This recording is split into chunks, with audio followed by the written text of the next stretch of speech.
We acknowledge the traditional owners of country throughout Australia and recognise their continuing connection to land, waters and culture. We pay our respects to their elders past, present and emerging. Welcome to This Song Is Yours, a music podcast where we chat to a new guest each week, talk about their life and creative endeavours, and talk to them about some of the music they love. Our show works by chatting to our guests about music, but also getting them to make you a playlist of the songs they love. You can find a link to our playlist in the show notes. Welcome to episode 118. I'm your host, Simon Fink. Our guest today is Hayley Mary. The singer-songwriter, who is also the Jezabels frontwoman, surprise released her third solo EP last week, entitled Fall in Love. In today's episode, we're speaking with Hayley about the surprise EP, working with her partner Johnny Took, and separating her solo work from the Jezabels. Here we go. Our guest today is a brilliant rock singer and songwriter, who some might know as the frontwoman for indie band the Jezabels. Having stepped out on her own, she's now released 3 EPs, including the surprise release last week, Fall in Love. Please welcome to This Song Is Yours, Hayley Mary. Good morning. Good morning. How are you? I'm good, thank you. How are you? Good. Very good. That's good. Where are you joining us from this fine morning? I'm at home in Brunswick, Victoria. I'm a little bit frazzled because I'm learning production, and I just learned the fundamental lesson, which is how to not lose files.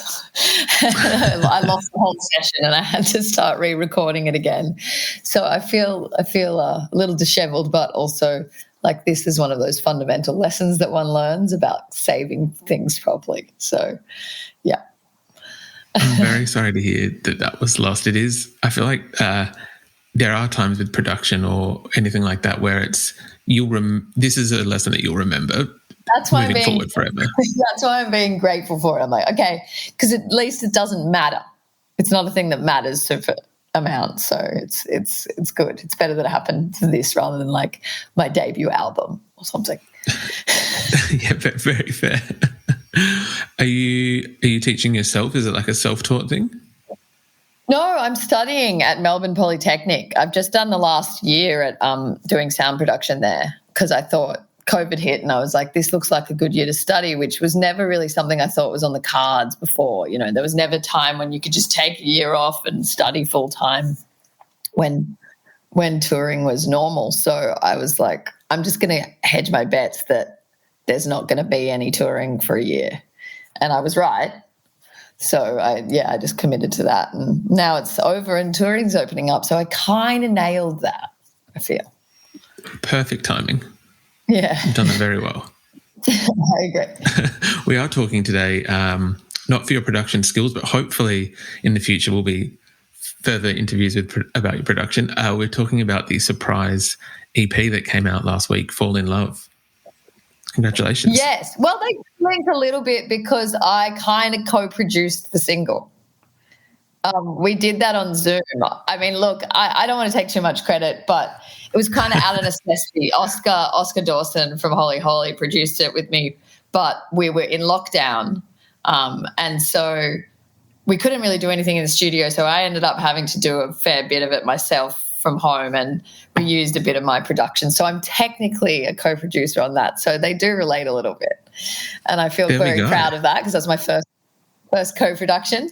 But, you know, I think most of the credit does actually belong to Oscar, but I'm just getting in there as much as I can. No, if you've done some of that work, I apologise, but you own that. It's all right. You weren't to know. I did the keyboard parts and I did my vocal as well but that's technically engineering. But but it's mainly Oscar. But yeah, it was a really good experience, and he's a good person to learn with, and Zoom production is a challenge in itself, but I found it weirdly good. The rest of the EP is not was produced, you know, normal in a more traditional way. When I recorded the rest of my last EP, The Drip, it was kind of meant to be an album, and we did all that in at the Grove with Scott Horscroft and Johnny Took, my partner. But then I kind of had these leftover songs that didn't make it onto the second EP. I wanted to get them out. I didn't want to save them for the album because I thought they were a time and a place, you know. And I was like, look, let's start 2022 fresh. I'll write a whole new album. Let's just get these songs out. We kind of realised this in like the start of November. We were like, shit, we should try maybe mid-October.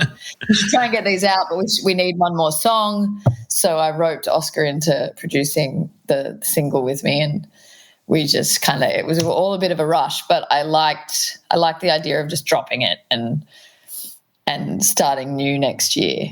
So yeah, it's a little Merry Christmas gift. Myself and the world. It's a beautiful Christmas gift. I like that. Do you find it freeing in that ability to kind of, I guess, make those decisions relatively quickly and be like, yep, you know what, let's do it. Let's just drop it. Yeah. I mean, it's all in the contemporary way of releasing things now. Like there are ways in which you sort of have to be less flexible. Like if you were doing your proper album and you wanted to give it its best shot, you'd probably need a lot longer lead up time. But I was like, look, this is just a weird anomaly. It's adapting to the streaming culture. It's like, just drop it, put it out. I'm not expecting it to be, you know, it hasn't received like the amount of attention in the release that we would normally give something because we didn't have the time.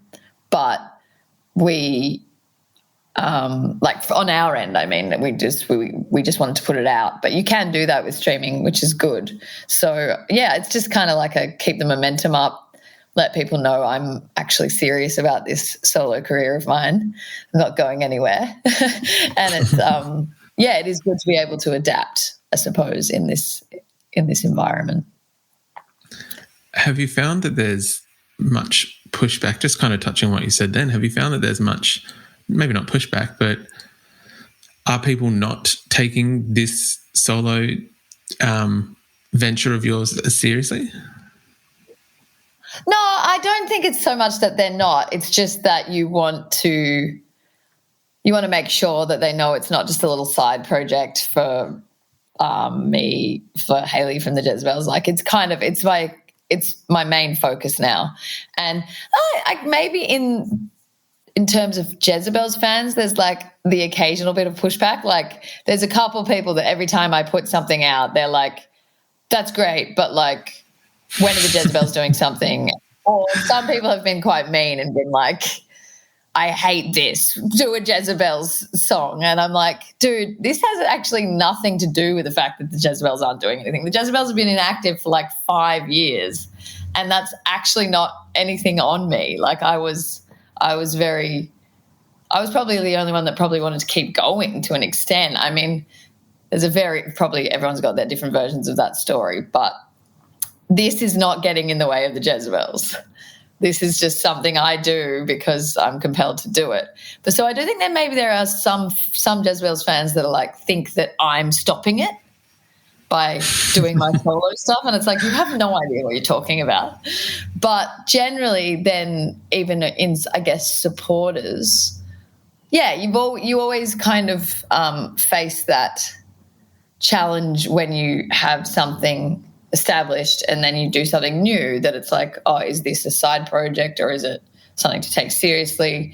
Do we care about it, or is it just one of the little artistic things that someone does? And it's really like it's who I've become. I'm a completely different person to what the Jezabels kind of Hayley was, and it's definitely, I think, you know, at first when you've just got one EP out, people are like, that's cool, do I take this seriously? But then but now I've got 17 songs out. It's like I'm an actual artist, yeah. You know.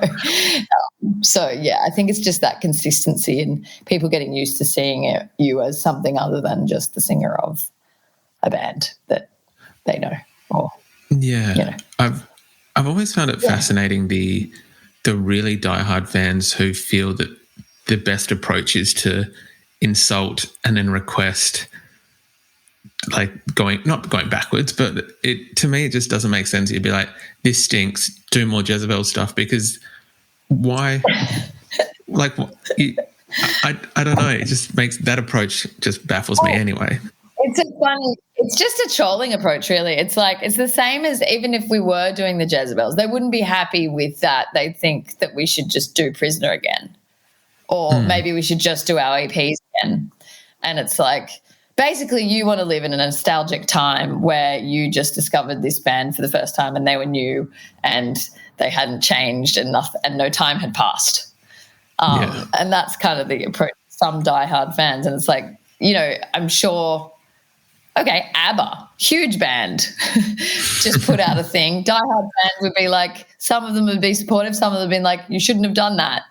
I prefer old ABBA. It's like, even if it's not a side project or not a solo project or not, even if you're continuing in the band, people are critical. So I guess you just kind of got to ignore it a little bit. But it's not so much to those people that I'm speaking. It's more to like myself, in that I tried to give up on music for a long time when the Jezabels were in a bit of a hiatus, and it just didn't work. I just can't. So I had to reinvent myself, and in many ways it's kind of more me. And when you act it out and you write and you become more who you are, that's kind of almost what I'm trying to commit to here as well, is like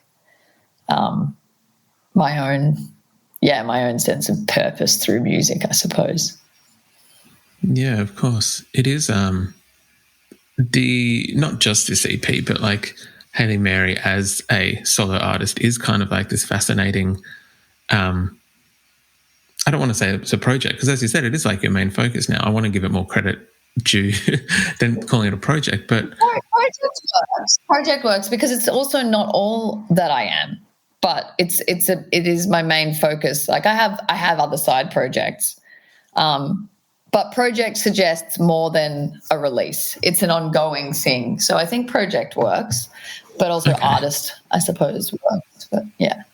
I'm not insulted by project. Okay. Cool, thank you. Yeah, project's good.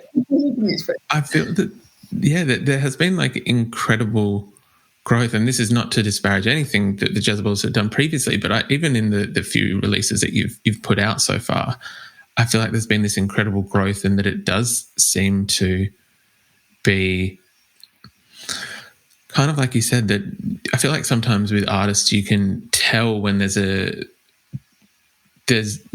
music is genuine and that there's a real connection from the artist to the songs. And I feel that kind of continues to show more and more as these releases come out.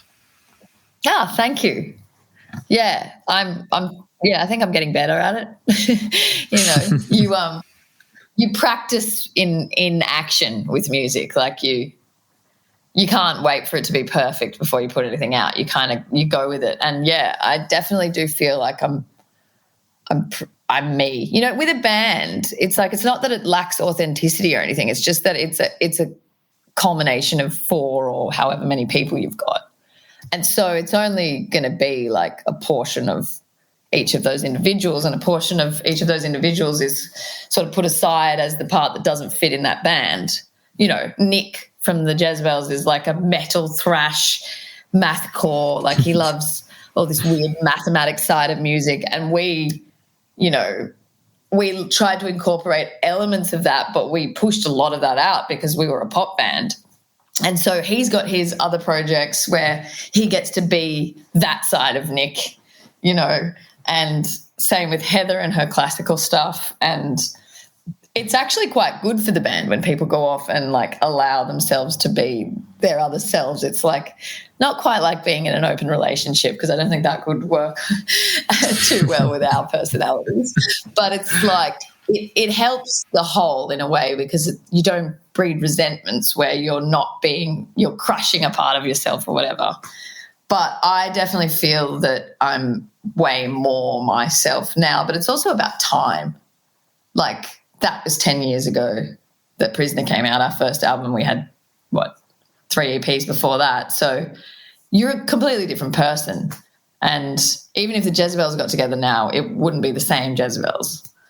I mean, we're touring, but that's kind of a nostalgia tour, whereas if we wrote together now, we'd be different people. But, yeah, sorry, I don't even know if you asked a question then. I just went on a ramble. I don't think I had a question there, but I think it kind of like was alluding to what we were talking about in terms of that the music appears more genuinely you and less so, to paraphrase you, like an amalgamation of people. More genuinely me because it's mainly me, and it's me becoming me more and more. So it's like, and I collaborate. Like, I need people. I co-write. I have producers. I have players. I'm not particularly savvy with playing. I can write a riff, but I can't play it all that well. There's a lot of people still part of it, but I lead it, and ultimately every call is mine. And so there is more of it. I guess there's always going to be, if you're doing it right, there's always going to be a more unified voice for a solo artist than there is for a band, because a band is like a lucky cocktail. Like, it's amazing that bands work. Like, there's, especially if they're all opinionated, all, talented, all have any kind of influence. It's like a lot of bands only work because some people don't mind following a certain member. But in our band, everyone wanted opinion. Everyone had a lot of ideas. We kind of ran it democratically, so to speak. So it was like, it's amazing that it actually worked at all. But there is definitely more of me in this, and I'm really loving it because it actually does. It eases the pressure on the band in a way. Of course, for me. Yeah, the title track, "Fall in Love," is a gorgeous. And I'm not just saying this. I feel like it always comes across as if I'm just kind of, trying to blow smoke up the guest's, ego when saying this. The song has been in my head. I haven't noticed that, so. The song has been in my head for like the last day or so. Yeah, very catchy, very, very catchy. It gives me like 1960s, 1970s pop kind of vibes. Yes, that's me in a nutshell. Like, I loved when I was like 10, I had a 1970s party. Like, I've always been the retro kid that liked ABBA and Motown and Queen and Bowie and just like anything big pop, but generally old pop. So I'm slowly starting to get that more into my music, which is really exciting. I mean, it's always been there, but I appreciate that call because that's exactly what I wanted to do. I just wanted to make a feel-good song about falling in love that was like upbeat but rock and, feel good but not shallow. Does that make sense? It's a very fine line, I feel, as well, to, you don't want to go too saccharine or too,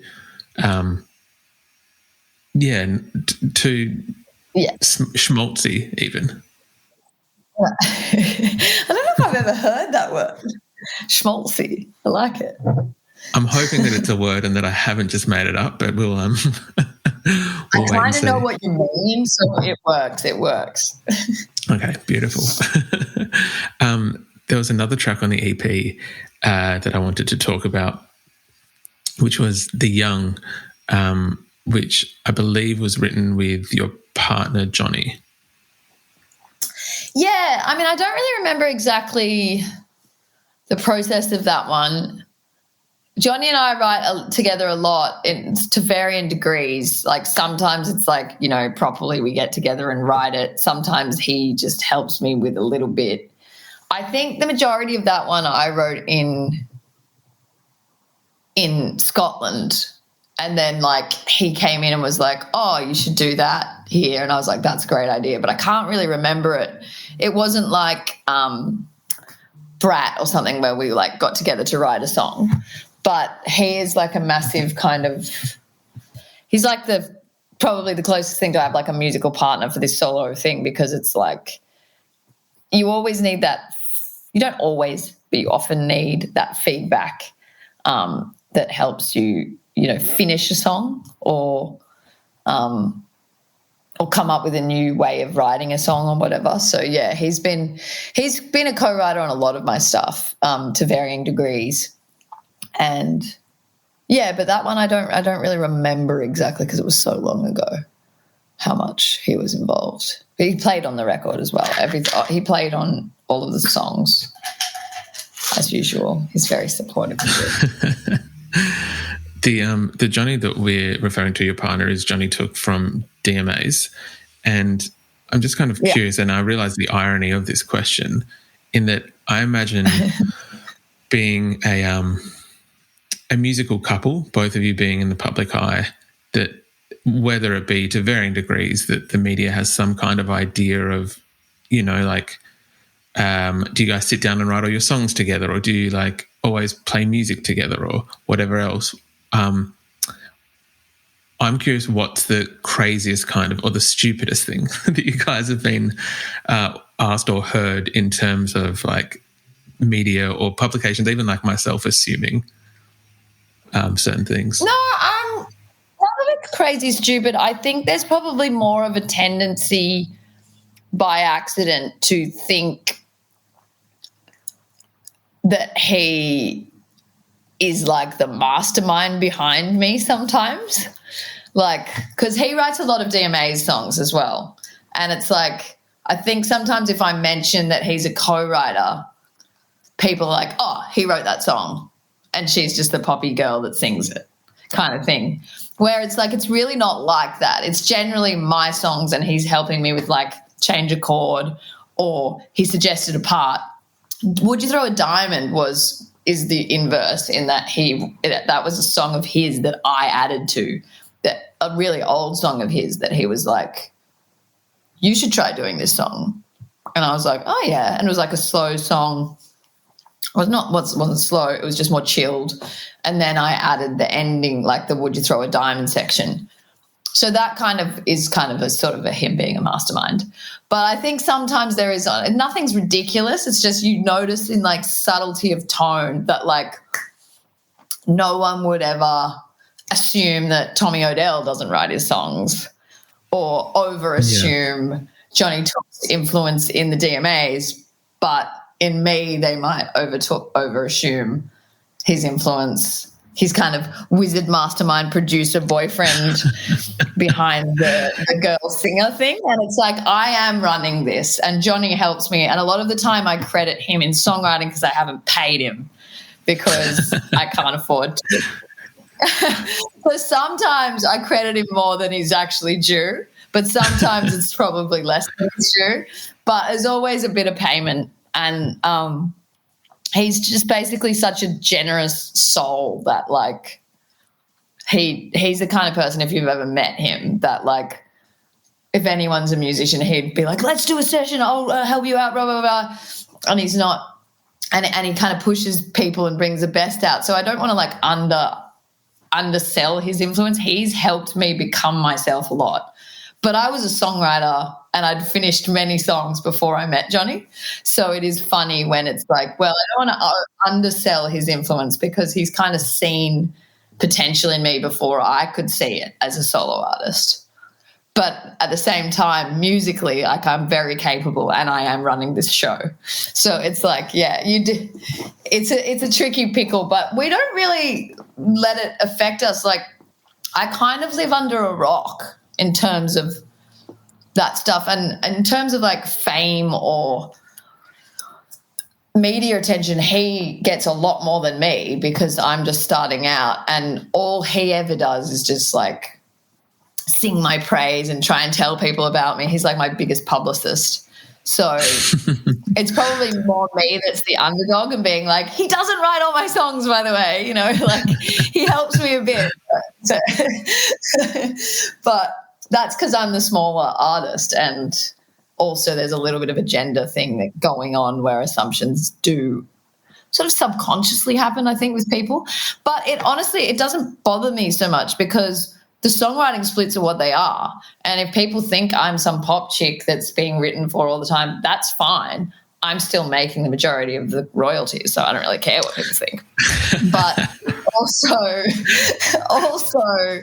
I wouldn't mind going down that route. I'm interested. I don't have that kind of, you're not a real artist if you don't write your songs things. Some of my favorite artists are like, you know, the singers from ABBA. The girls didn't write, they sang, but they're fucking ABBA, you know what I mean? Or like Cyndi Lauper, pop artist, also a writer, also a singer.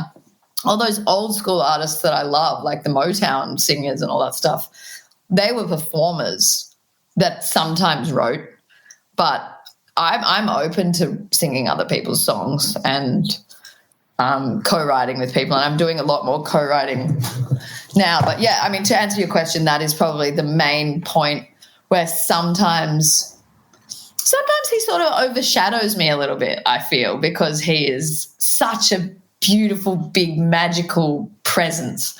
But I'm an introvert, so I kind of like it. Like, he gets to go out there and be in the world and be big, larger-than-life Johnny Took, and he introduces me to people that I wouldn't meet because I don't try and go out and meet people. So overall, like, sometimes, you know, I'm kind of glad that he is that guy and I get to just, you know, tag along and just be my lazy, unsocial self.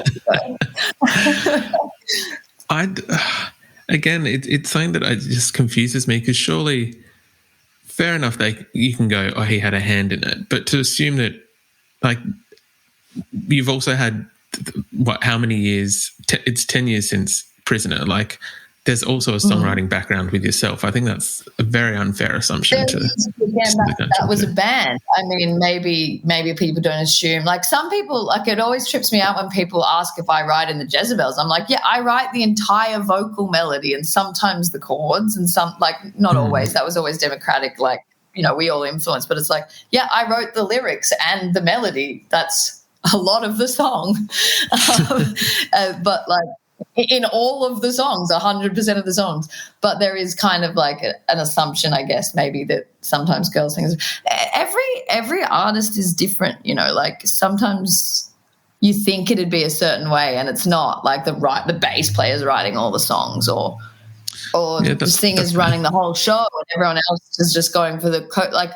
But there are assumptions, and I think, but it doesn't bother me. I also think that that's to do with timing. Like, people are all about what's big now, and, like, you know, the achievements of the Jezabels, like, kind of just, like, are not acknowledged by so many people who weren't there, or it's not happening now, so they don't think about it, or they just don't know about it, or whatever. I mean, Johnny knows about it, but, like, yeah, it's not as current, so it's like, it's forgotten, which is fine. Yeah. I don't mind being an underdog. I kind of thrive off people underestimating me.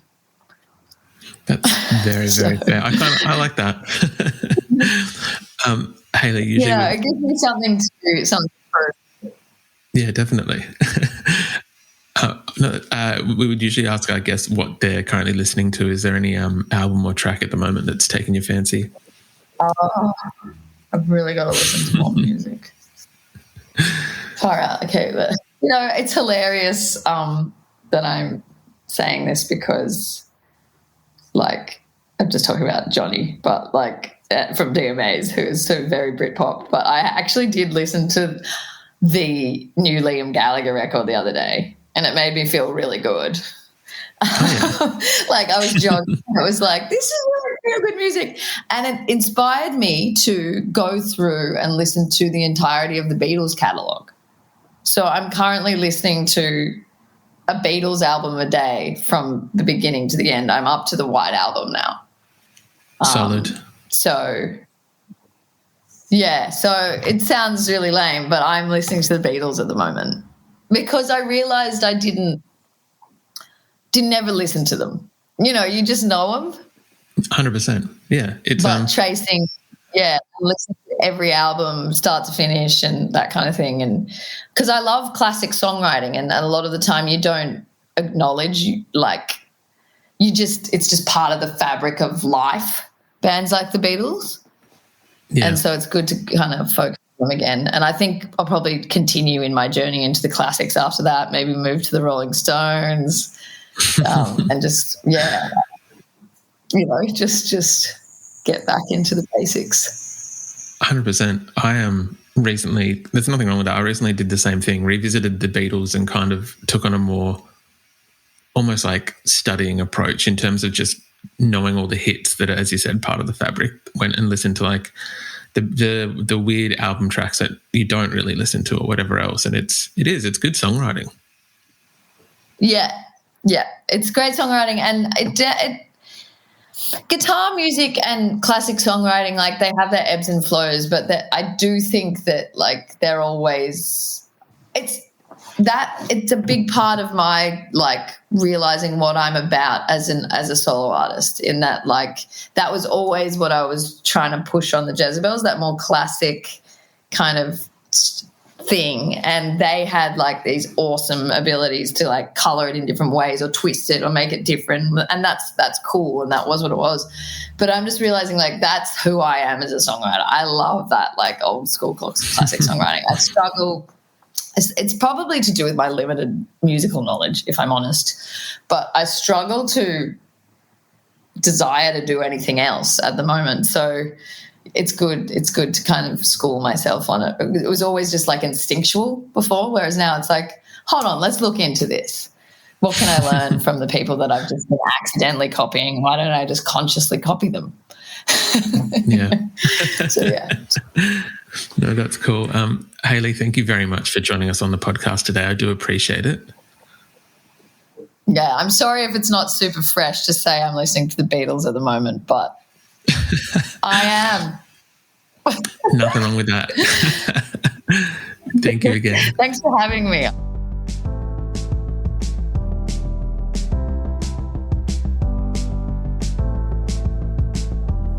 And that's our show. A massive thank you to Hayley Mary for her time. Fall in Love is out now, and we've left links in the show notes if you'd like to stream the EP or find her tour dates. We also want to give a huge shout out to Alyse at Aanthologies for helping out with today's interview. You can find a link to our Spotify playlist in the show notes, where you'll be able to listen to all of our guests' picks. If you like this show, please subscribe wherever you get your pods and stay up to date when new episodes are released. We release new shows each Thursday and Friday morning, with guest playlists streaming on Spotify at the same time. You can follow the playlist profile on Spotify, and you can follow us on Instagram, Facebook, and TikTok. Until next week, cheers.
Appreciate what you said about the music. It's it's really it's really good to be able to make it, and I'm glad I pushed through the pandemic. I hope